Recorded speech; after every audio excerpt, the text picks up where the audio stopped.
एक आदमी ने अपनी 4 करोड़ की दुबई प्रॉपर्टी 2 करोड़ में बेच दी, सिर्फ इसलिए कि वो अगली फ्लाइट पकड़ सके। एक भारतीय परिवार 8 साल दुबई में रहा, बच्चों की पढ़ाई, घर, नौकरी सब था, लेकिन एक रात में सब कुछ पैक करके चले गए। पीछे छोड़ गए अपना कुत्ता, अपनी कार और अपना सपना। ये सिर्फ एक इंसान की कहानी नहीं है, ये उस पूरे शहर की कहानी है जिसे दुनिया सपनों का शहर कहती थी, और आज वो शहर डर के साए में जी रहा है। नमस्कार दोस्तों, आज की कहानी शुरू होती है एक ऐसे शहर से जो इंसानी महत्वाकांक्षा की सबसे बड़ी मिसाल था, दुबई। जहां रेगिस्तान में समंदर बना दिया गया, जहां बर्फ नहीं होती वहां स्की रिसोर्ट बना दिया गया, जहां कुछ नहीं था वहां दुनिया की सबसे ऊंची इमारत खड़ी कर दी गई। सोचिए, 1970 में दुबई में सिर्फ 59,000 लोग रहते थे। 2024 तक ये संख्या 36 लाख पहुंच गई। इनमें से 90% लोग विदेशी थे, एक्सपैट्स। भारत से सबसे ज्यादा, करीब 8 से 9 लाख भारतीय। ये शहर एक ऐसा इकोसिस्टम था जो पूरी तरह बाहरी दुनिया पर निर्भर था। बाहर से आने वाले पैसे पर, बाहर से आने वाले टूरिस्ट पर,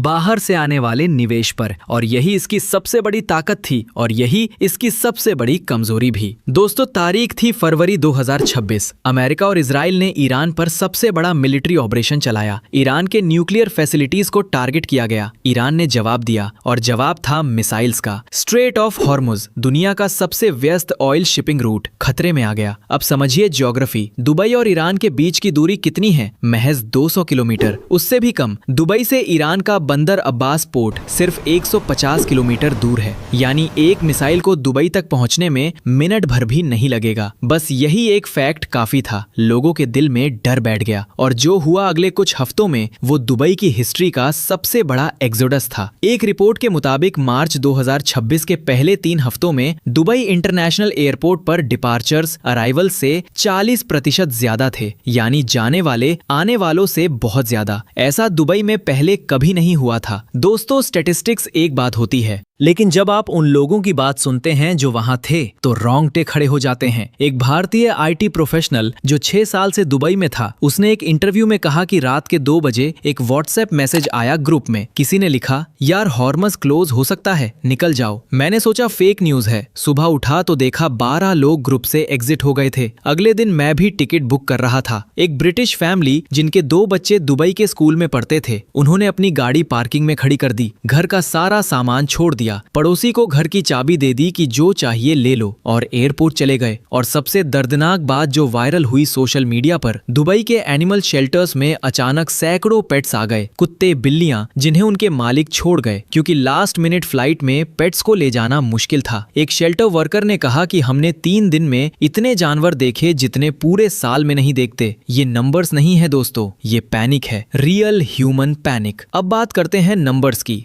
क्योंकि दुबई की इकोनॉमी के जो नंबर सामने आए हैं वो होश उड़ा देने वाले हैं। दुबई की सालाना टूरिज्म इनकम थी $30 बिलियन। 2026 में पहले क्वार्टर में ही ये 35% गिर गई, यानी सिर्फ 3 महीने में करीब $2.5 बिलियन का नुकसान। दुबई मॉल में फुटफॉल 30% डाउन है। बुर्ज खलीफा, जहां कभी 3-4 घंटे की क्यू लगती थी, अब वॉक इन टिकट मिल रहा है। होटल्स की बात करें तो 5 स्टार होटल्स में ऑक्यूपेंसी 40% से नीचे आ गई। कुछ प्रॉपर्टीज ने तो स्टाफ को टेम्पररी लीव पर भेज दिया। 80% से ज्यादा एडवांस्ड बुकिंग्स कैंसिल हो गईं एक ही हफ्ते में। और रियल एस्टेट, ये सबसे बड़ा झटका है। मार्च 2026 में प्रॉपर्टी ट्रांजैक्शंस 50% गिरे। जो फ्लैट 1 करोड़ में बिकती थी, उसे 60-70 लाख में खरीदार नहीं मिल रहा। न्यू प्रोजेक्ट लॉन्चेस रुक गए, डेवलपर्स ने कंस्ट्रक्शन साइट स्लो कर दी। और सबसे बड़ी बात, जो लोग ऑफ प्लान प्रॉपर्टी में पैसा लगा चुके थे, वो अपना पैसा वापस मांग रहे हैं। भारतीयों पर असर सबसे ज्यादा है दोस्तों। दुबई में 8-9 लाख भारतीय रहते हैं। बहुत से लोग, drivers, construction workers, small shopkeepers, जिनकी कमाई टूरिस्ट ट्रैफिक पर डिपेंड करती थी, उनकी इनकम 50-60% तक गिर गई है। कई लोग वापस इंडिया आने को मजबूर हैं। UNWTO की एक लेटेस्ट रिपोर्ट कहती है, मिडिल ईस्ट रीजन में 2026 में 38 मिलियन कम टूरिस्ट आएंगे। ये 34 से $56 बिलियन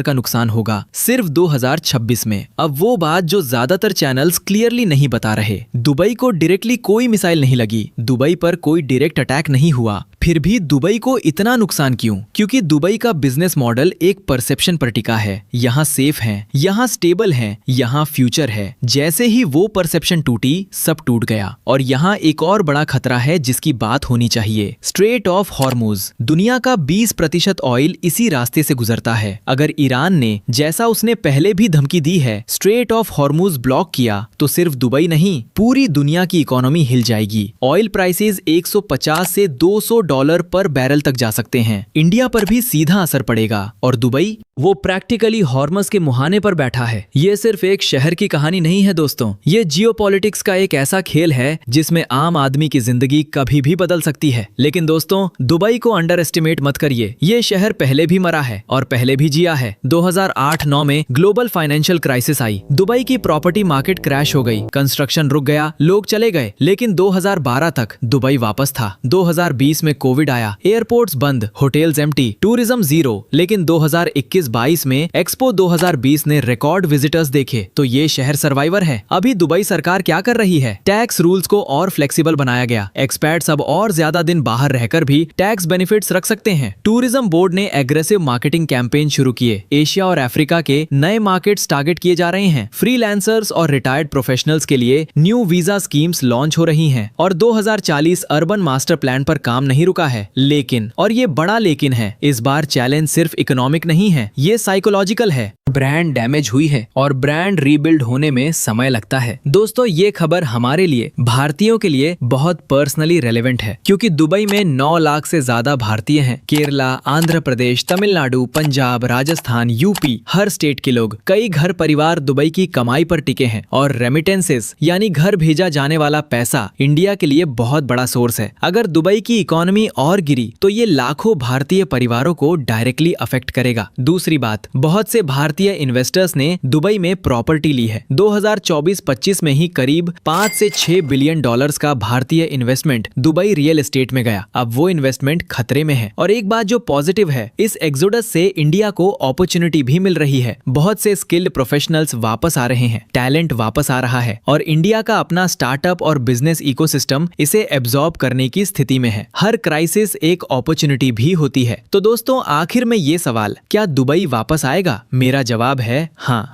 लेकिन वो दुबई नहीं जो था। एक नया दुबई होगा, शायद ज्यादा कॉशियस, शायद ज्यादा डाइवर्स, शायद ज्यादा ग्राउंडेड। लेकिन इससे बड़ा सवाल है, क्या हम ये सबक सीखेंगे? दुबई ने हमें बताया कि सफलता तब तक सेफ नहीं होती जब तक उसकी फाउंडेशन मजबूत ना हो। जब आपकी पूरी इकोनॉमी एक ही पिलर पर टिकी हो, टूरिज्म या ऑयल या फॉरेन इन्वेस्टमेंट, और वो पिलर हिला तो सब हिल जाता है। डाइवर्सिफिकेशन सिर्फ दुबई के लिए नहीं, ये हमारी पर्सनल लाइफ का भी सबक है। एक ही इनकम सोर्स, एक ही स्किल, एक ही प्लान, ये कभी सेफ नहीं होता। और जियोपॉलिटिक्स, ये सिर्फ लीडर्स और गवर्नमेंट्स का मामला नहीं है। जब वॉशिंगटन में एक डिसीजन होता है, जब तेल अवीव में एक प्लान बनता है, जब तेहरान में एक मिसाइल लॉन्च होती है, तो उसका असर दुबई की उस छोटी सी दुकान पर पड़ता है, उस भारतीय ड्राइवर पर पड़ता है, उस फैमिली पर पड़ता है जिसने अपना सब कुछ वहां लगाया था। दुनिया कनेक्टेड है और कनेक्टेड दुनिया में कोई भी खुद को अलग नहीं रख सकता। दुबई सोने का शहर था, आज उस सोने पर जंग लग रही है। लेकिन सोना होता है, उसे पॉलिश किया जा सकता है। सवाल ये है, कौन करेगा और कितने वक्त में? ये तो आने वाला वक्त बताएगा। दोस्तों, अगर आपके कोई फैमिली या फ्रेंड्स दुबई में हैं, ये वीडियो उन्हें जरूर शेयर करिए। उन्हें ये जानकारी होनी चाहिए। कमेंट करिए और बताइए, क्या आपको लगता है दुबई 2027 तक रिकवर कर लेगा? हाँ या ना, नीचे बताइए। वीडियो को लाइक करिए, चैनल को सब्सक्राइब करिए बेल आइकन के साथ। जय हिंद, जय भारत।